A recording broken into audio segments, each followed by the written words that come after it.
Enzo Recto, kalaban ang katiwalian at kasinungalingan, kakampi sa katotohanan at kabutihan. Yes, maiksi lang po. Dapat talaga ituloy, no, yung impeachment trial. Yan naman ang panawagan, hindi po ng natin, kundi ng lahat ng mamamayan. Ano? In fact, yung interes po ng publiko ang pangunahin ngayon. Dahil nang maisampa yung impeachment ay dapat tinakel na ito ng Senado. Kaya nga forthwith, 'di ba? So, nasa interes ng publiko ang malaman kung ano ang mga articles of impeachment at malaman kung ano talaga ang mangyayari, 'di ba? So, lahat ay nakaabang ngayon. Kaya dapat po talaga na gawin ng Senado ang trabaho niya.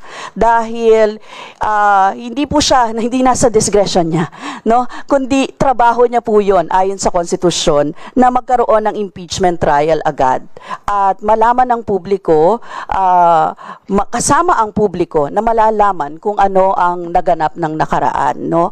So any delays po ay talagang matinding backlash doon sa mga gustong malaman kung ano ang tunay na pangyayari dito sa usapin ng halimbawa ng confidential funds at lahat.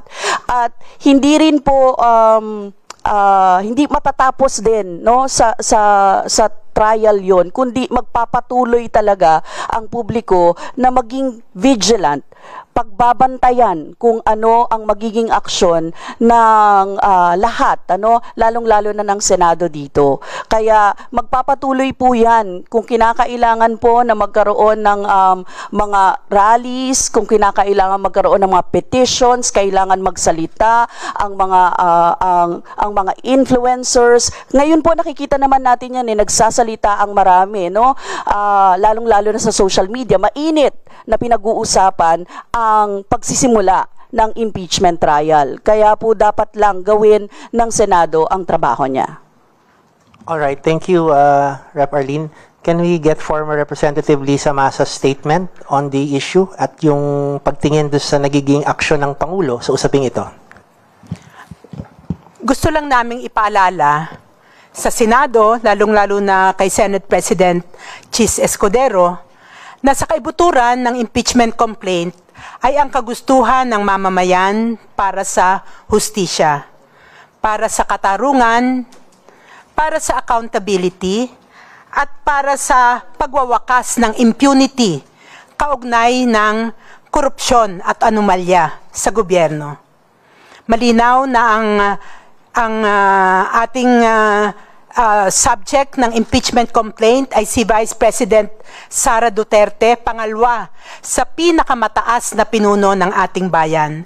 At napakahalagang mensahe na ang Senado ay tumindig para sa katarungan bilang isang branch ng government na napaka-importante ang papel sa usapin ng accountability.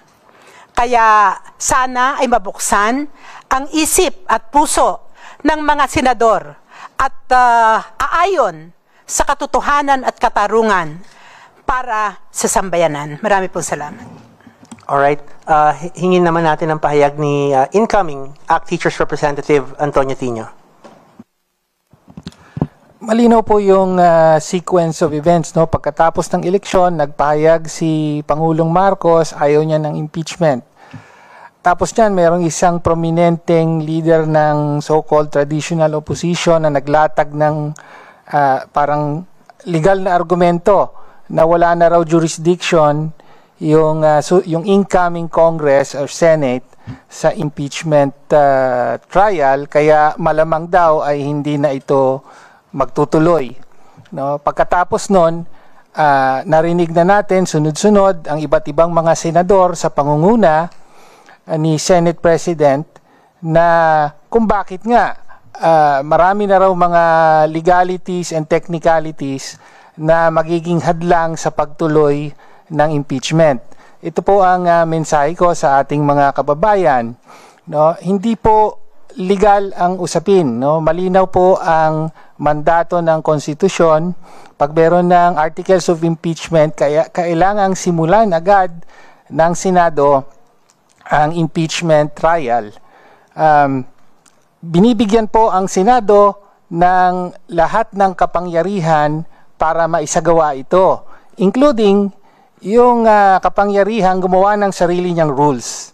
No? So nasa buong poder po ng Senado na ituloy ang impeachment trial kahit pa may kakaibang circumstance, no? Kaya nga siya merong rule-making power, including yung matatapos na ang kasalukuyang Senado at magkakaroon ng bago, no? So may buong kapangyarihan ng Senado para harapin ang ganitong sitwasyon, no? Kaya wag po tayong magpalinlang, wag po tayong masindak, wag po tayong magpatali sa legal questions. Hindi po legal question ito. Again, ang usapin po rito ay kailangang panagutin ang Vice Presidente dahil gusto malaman ng mga Pilipino anong nangyari doon sa 612.5 million pesos na confidential fund, no?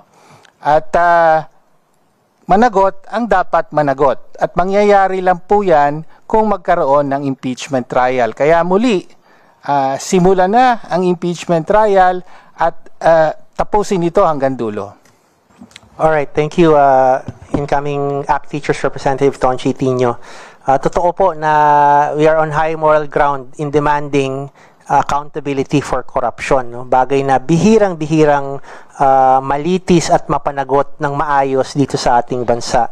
Pero kukunin din natin ang oportunidad na ito para sagutin head-on yung mga lumabas na mga legal issues kahapon sa Senado. At tingin namin kailangan ding linawin ang tindig natin dito sa mga bagay na ito. So, kahapon nabanggit ng Senate President na the plenary is supreme, the Senate plenary is supreme, and it is now up to the 20th Congress to determine whether the impeachment trial will push through or not. So, can we get Attorney Rene Co's take on that issue?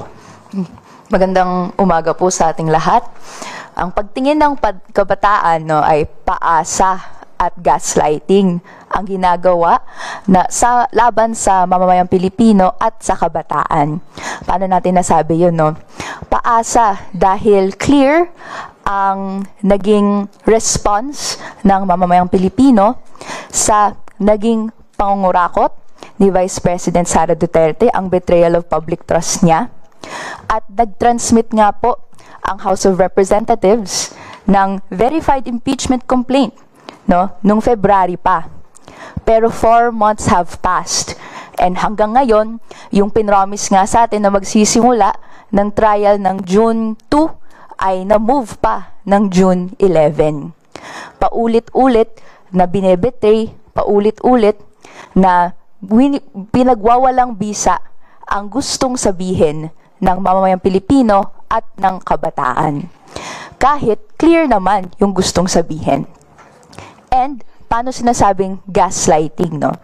Ito rin po ay yung mag-a-address nung sinasabi nating legal concern. Dahil tama naman po na hindi to usaping legal lang, no? Hindi pwedeng i-ignore yung maraming sinabi ng mga napakaraming sumuporta sa dapat kilatisin, mag-undergo trial yung mga iba't ibang pinahayag na concern sa pamamalakad ni Vice President Sara Duterte. Pero usaping legal din ito.